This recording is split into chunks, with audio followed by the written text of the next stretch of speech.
Hello, my Italian food fanatics. Today, we're going to make a very special dish, something that you would find in a 3 Michelin star restaurant. Don't worry, it's easy. You can do it. It's super soigné. You probably already you saw me put it together. Anyway, it's a carpaccio. It's inspired by the Italian carpaccio. It also has a mix of Japanese in there because it's tuna carpaccio.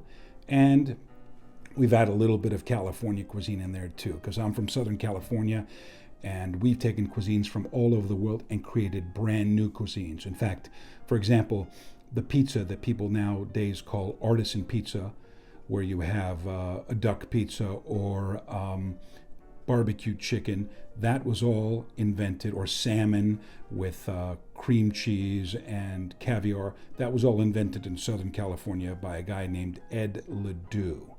And so, for all intents and purposes, as far as I'm concerned, it's called California pizza. It can't be anything else. It is artisan, but its genesis, its nucleus is in California. Anyway, let's not waste any more time. I want to take you into the kitchen so I can show you how to make this. Please, if you like what I do, give me a thumbs up, subscribe, ring the bell, tell your friends. In fact, send them a link to this particular dish. They might appreciate it, okay? It's a really super dish that's easy to make, and if you take a little bit of time and do like I show you, you can serve it at a very special occasion for your loved one, especially if they like sashimi and they like carpaccio. This is going to fit the bill. So let's not waste any time. Here's the dish. Oh boy, it is phenomenal. Let's get in the kitchen and do this. See you in a second. All right, my Italian food fanatics, let's get started with making our special carpaccio. We're going to start first and foremost with sashimi grade tuna. This is block tuna that I purchased at a Japanese grocery store. All right, it's important that you get it fresh and that you make it on the day of or the next day, depending. Sometimes people, especially the Japanese, they like tuna that has been aged a little while, a few days.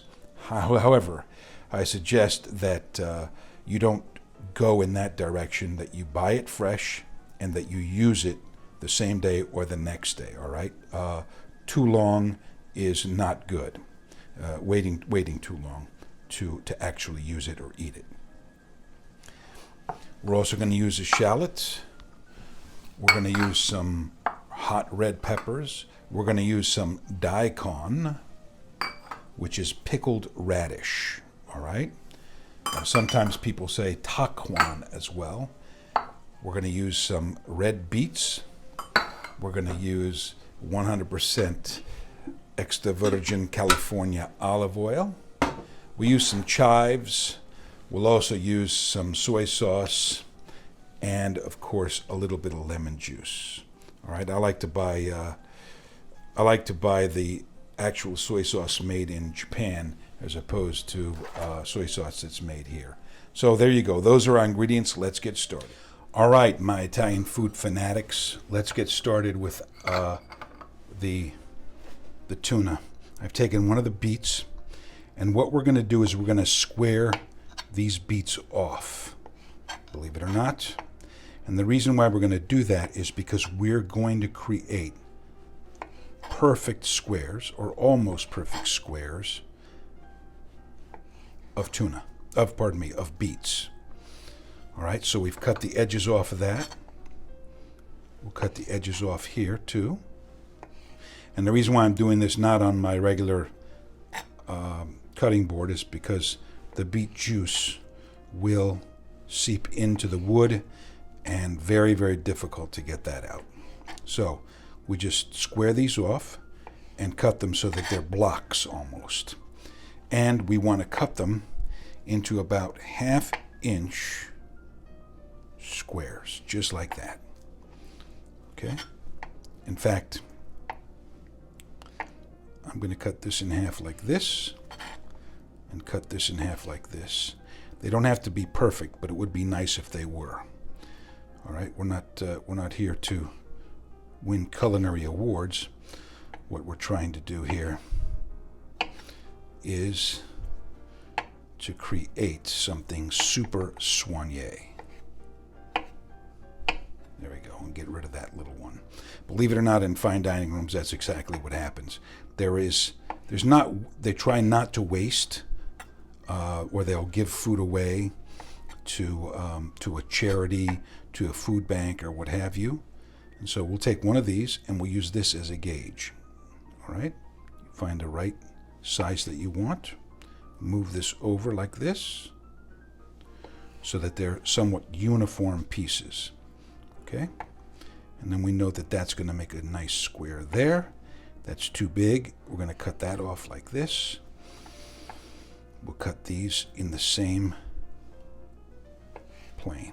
There's that, and then there's that, and then we'll cut them this way too. So we're going to create essentially identical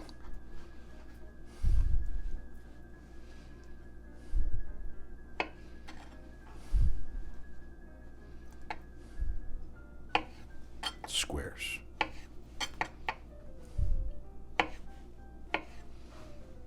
All right, and that's all we're going to really need.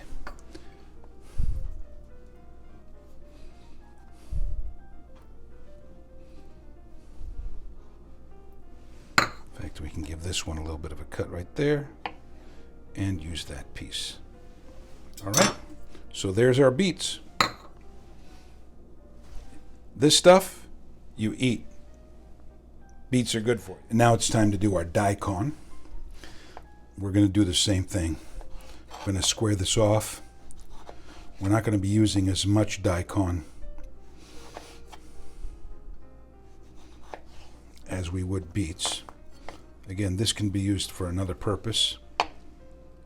And we are going to cut these very, very small into 1/8 of an inch dice. All right. Takes a little bit of practice to get it that way.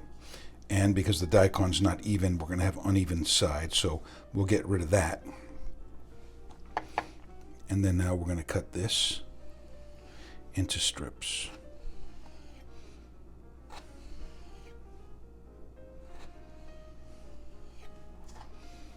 All right, and we'll do that with the rest of these.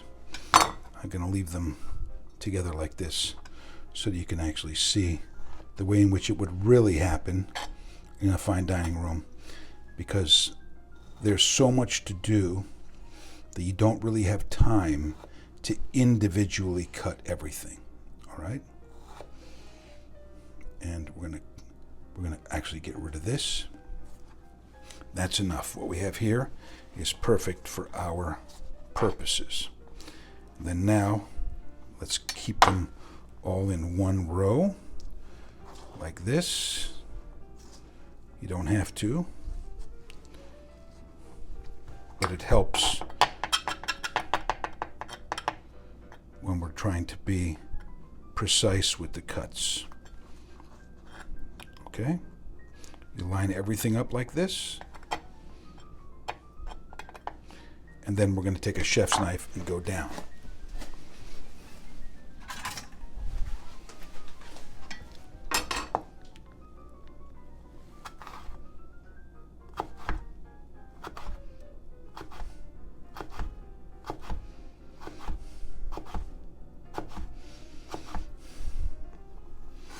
And you can see these tiny little squares that we have that look pretty darn cool.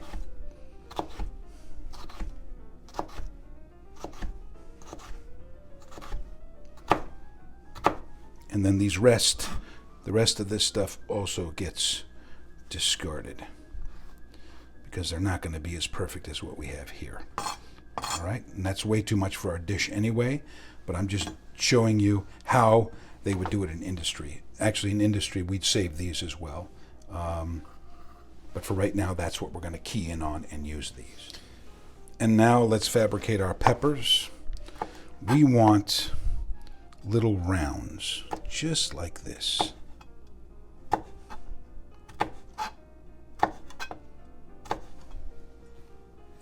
me get the light light. Hopefully, there's some light for you. So we want to get rid of this. We want to just keep these red rounds, and we want them to be soigné. We want them to be very, very thin, but round as well. Just like this. That's no good. That gets discarded. What this adds is a little element of heat, which is fresh. Again, this goes, and we'll grab another one. That's going to be too small. That is going to be just about right. That little edge. Okay, when it gets to be too big, we get rid of it. So these we will use.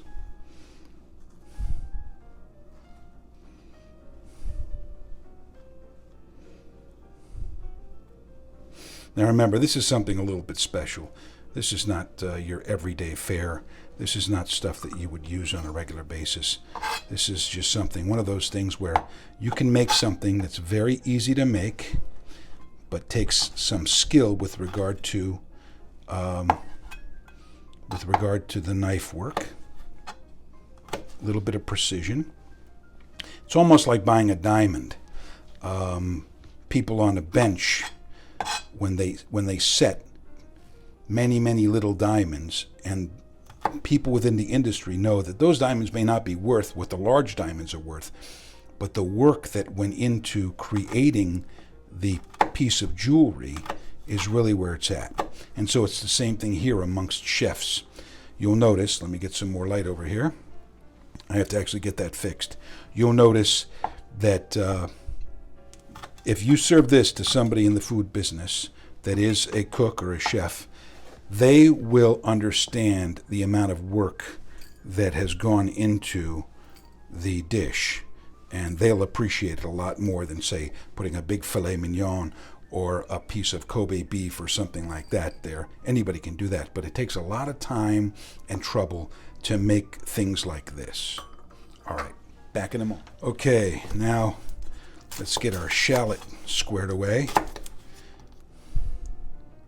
And this is going to be minced, so there's really no rhyme or reason why we have to continue here with the video on this, but I will just share with you a little bit of what we're going to do, and then I'll turn it off, get rid of all of this stuff.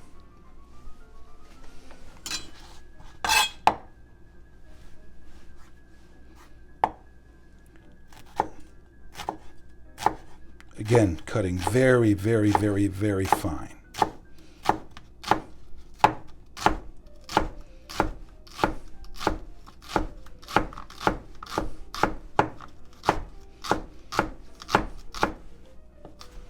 You have to watch your fingers here. I'm used to this, so I'm not going to cut myself, but if you're not used to cutting like this, be very, very, very careful. And we're just going to go through them like this.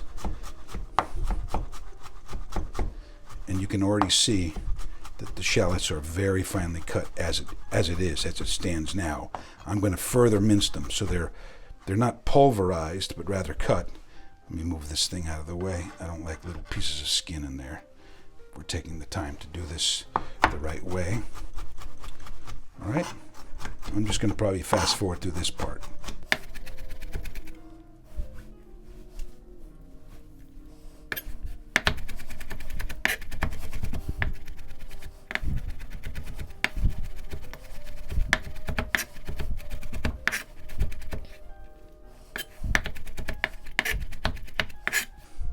All right, you'll see how beautifully minced, I mean minced to the end of the earth, and perfectly done. All right, that's what we're looking for. All right, now we're here with our chives. You have to be very, very gentle with these chives because some of them are dainty, and again, what we want to do is kind of lop off the ends that are not going to be even, and that way we can concentrate on mincing, and I mean very finely mincing chives that are, for all intents and purposes, the same length.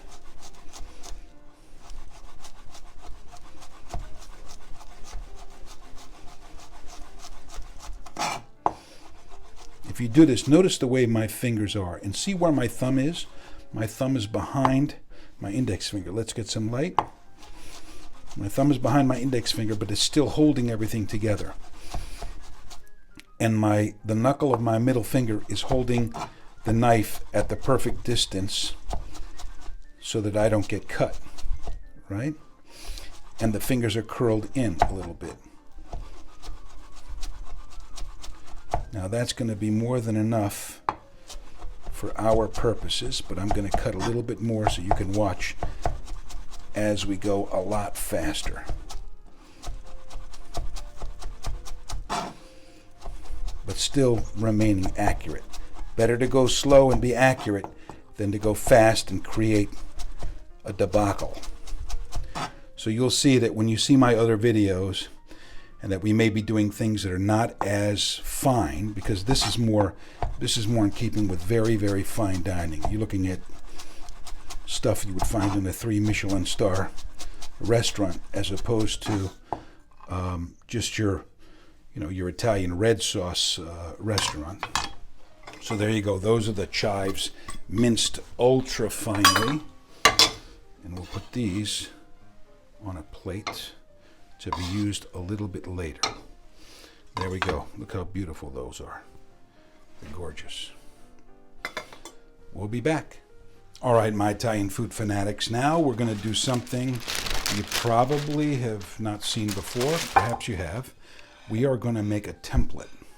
We're going to take the serving plate that we're going to put the tuna on, and we're going to take a piece of parchment paper, and we're going to trace around with a pen. I'll be right back. We fold the parchment paper in two, put it in the plate like this, and then we're going to create a template. We'll take a Sharpie marker and go around, just like this. And there is a reason why I've folded the paper in two, is because we're going to use the other piece of the template. We're not going to use the piece with the Sharpie marker on it. So now we have a center, and we'll be back. We're going to cut this out, and I'll be back with that. So here we go. The paper has been folded in two, and I'm just cutting around, trying to follow that as much as possible. It's not necessary to be completely exact, but what is necessary is that the papers stay together, because we're going to use the bottom sheet. We don't want to use anything with chemicals or inks or anything like that on it. All right? So it doesn't have to be perfect, and it's not exact, but it gives us a good indicator of what we're going to need to do when we make our carpaccio. And you'll see what I mean in just a moment. So here we have this. We'll get rid of the top piece, and now we have a template. And you'll see how we're going to use that in just a moment. So this thing fits literally very, very nicely in here. What we're going to do is we're going to place this down onto the cutting board. We'll then place a piece of plastic wrap on top of that, slice our tuna, and place it in the center, almost around like this, and then we're going to slowly pound it so that it comes to the edge of the template, and then we're going to place it into the plate. You'll see. All right, now I've gone ahead and placed a piece of plastic wrap here on top of the template. We're going to smooth it out a little bit, and I will be back. I'm going to actually show you how to slice the tuna, but in another place. I'm going to slice the tuna on a different cutting board. All right, my Italian food fanatics, we're here with the cutting of the tuna. We're going to come at an angle, just like this, and slowly cut the tuna. Cut pieces of it, and we're going to try to be as symmetrical as possible. Now you'll notice that this knife is actually quite sharp, but I'm coming at an angle, and I'm trying to get it as uniform as possible. Now see here, you have little pieces that are falling off, but that's okay. because when we put it on the plate or the template itself, we are going to just pound it essentially, and it's going to become uniform.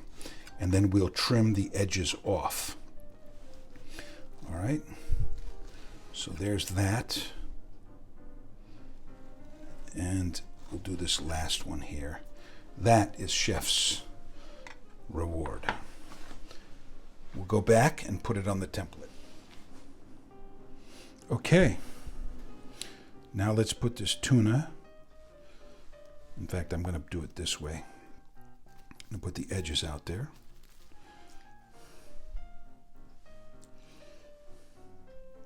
On the template like this. All right, we don't want to go to the edge because that, when we pound the tuna, that's where it's going to end up. So let's get another little piece here. Okay, and I'm going to place some smaller pieces right around here. So there we go. Now we're going to place another sheet of plastic on top, and we're going to take our meat tenderizer and we're going to pound it in so it's a flat circle. Be back in a minute. Okay, we're back. I've placed another sheet of plastic on top, and now it's going to get bumpy for you, but we're going to just pound this about as flat as we can get it. Gently, okay? This is tuna after all. And it's going to pound out to the edges. And it's okay if we have these little spots in there. I'll show you how to fix that in just a second. I'm going to push this in. There we go. Until we can't really see any more of that paper on the bottom.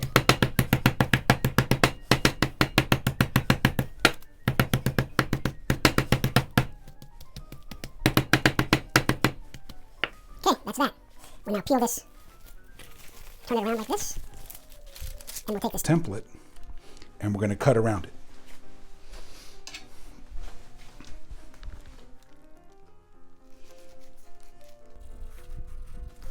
Okay, that's that. Now it's going to go onto the plate. We'll be back.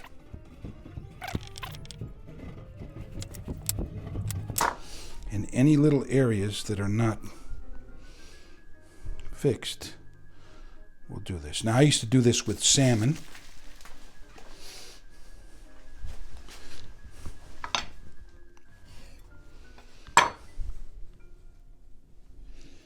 But smoked salmon, believe it or not. So there's that. Let's put this back on here, and we will try to even out any of the other areas that are not totally smooth. There we go.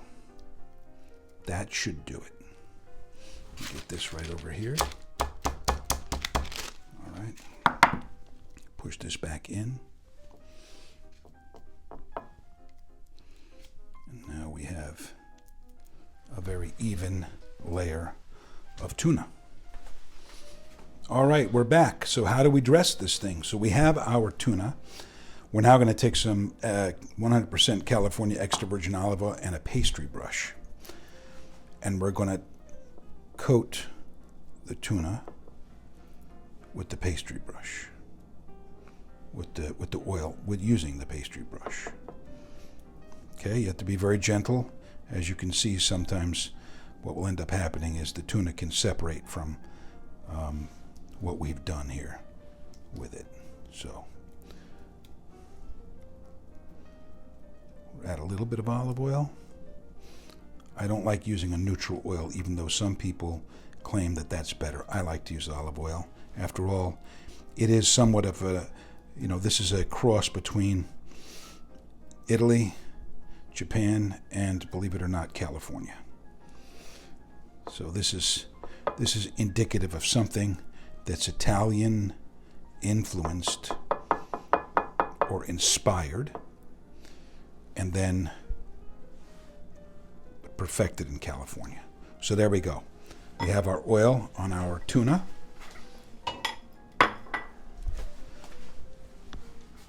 We're then going to add some chives.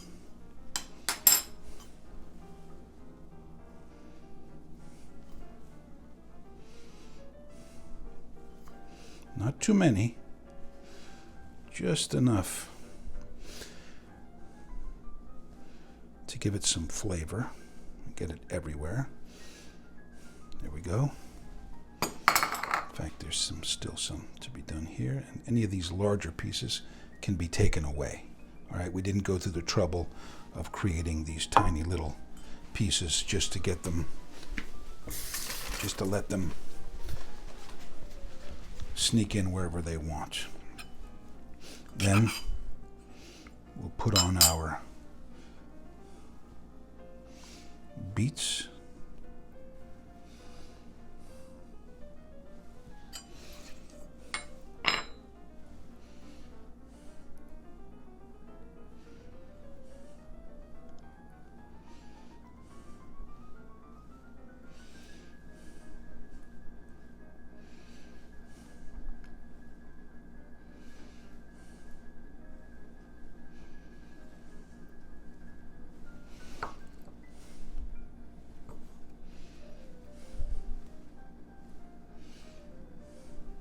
And you can actually use these beets in areas where there may be a little bit of white space from the tuna. All right? That's perfect right there. In fact, let me just cut this last one here. Put one there. And put one more right here. Let's get that more symmetrical. That's better. That one doesn't really belong. We'll put another one a little bit bigger over there. Perfect. Then, our daikon.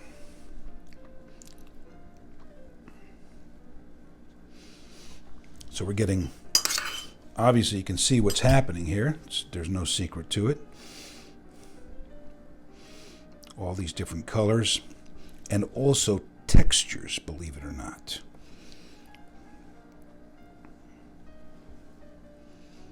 So there's our daikon.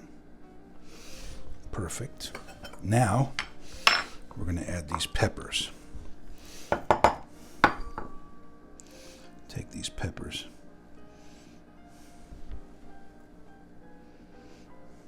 And these little peppers are extremely hot. So, gotta be a little bit conservative with them, especially if you have friends or what have you that are not into anything hot. Now, you could end up individually placing them on there like that, but I think that's just too fussy, okay? You don't want the plates to look that fussy. We're fussy, but we're not that fussy. It's almost too much. And then now, we're going to drop some chives.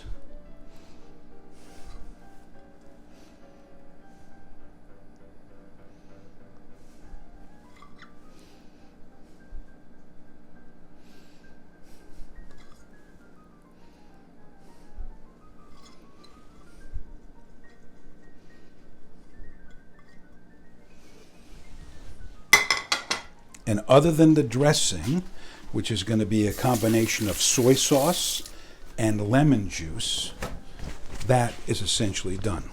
All we need to do is clean these edges up a little bit, which is no more than just basically kicking back the chives into the dish. Wipe it down a little bit. Believe it or not, when you're in a fine dining room, there's so much touching of your plate and wiping of the rim and stuff like that, you wouldn't believe it, all right? Because there's so many people sometimes working on a dish that it is necessary to do this. And a lot of times too, we have a lot of different people working at the same time on the dish because some things have to go out very quickly, all right? So, and for the final wipe down, we're going to dry what I've just wet here. And now this last portion with the soy sauce and the lemon juice is done table side, all right? Because you don't want it to You don't want it to sit there. So I have our soy sauce here, and we have a little bit of lemon juice. We're going to mix that in really good. And now imagine you are at the table. That is what it's going to look like as your captain or waiter or whoever dresses the plate. And voila, there you go. I can't wait to dig into this. Let's go taste it. All right, my Italian food fanatics, now is the time. Now it's where the rubber meets the road. This is the end of the line. This is where we taste our Tuna Carpaccio. Now, I'm going to be very frank with you. Even though my name is not Frank, I'm Giancarlo, I'm going to be frank with you. I've had this many, many times. It is soigné. It's a beautiful thing how sweet it is. It's one of those dishes that, of course, once you dig into it, the picture of the beautiful plating is wrecked, but the taste more than makes up for it. It's one of those things where once you have it, you can't ever not have it again.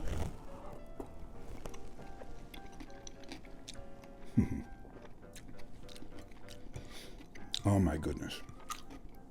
The tastes and the textures and the beets.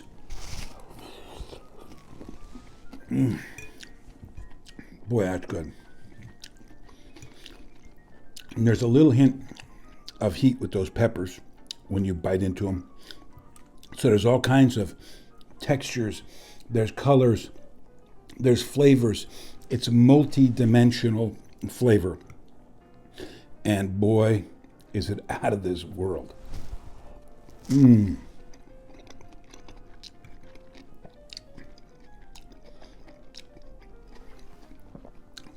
Oh, you got to make this one. This is so good. So, listen, it's expensive. All right, I got to be honest with you, because tuna is not exactly the least expensive fish on the market, especially fresh sashimi quality tuna.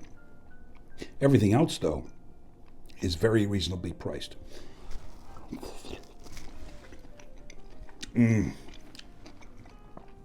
Oh, I love tuna sashimi to begin with. It's one of my favorite things to eat. As long as it's sustainable. This is not bluefin tuna, all right, or otoro that everybody has to have. This is just regular maguro. And boy, is it good. So, go get yourself the accoutrement, the things that are necessary to make this, and make it. Boy, you'll be so happy you did. If, of course, you like this sort of thing. Go on to my website, Chef GSA. It's going to be in one of these corners.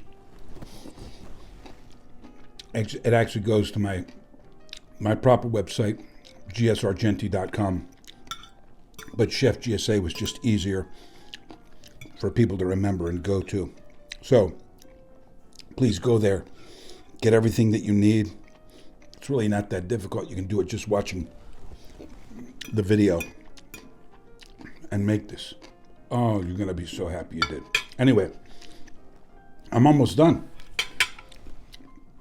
That's how good it is, but I'm going to finish the rest of it. Have a great rest of the day or evening or week, wherever you're at watching this. Please like, subscribe, thumbs up, ring the bell. Leave me a comment below what you think about this, and I'll catch up with you soon. Thank you so much. Bye-bye.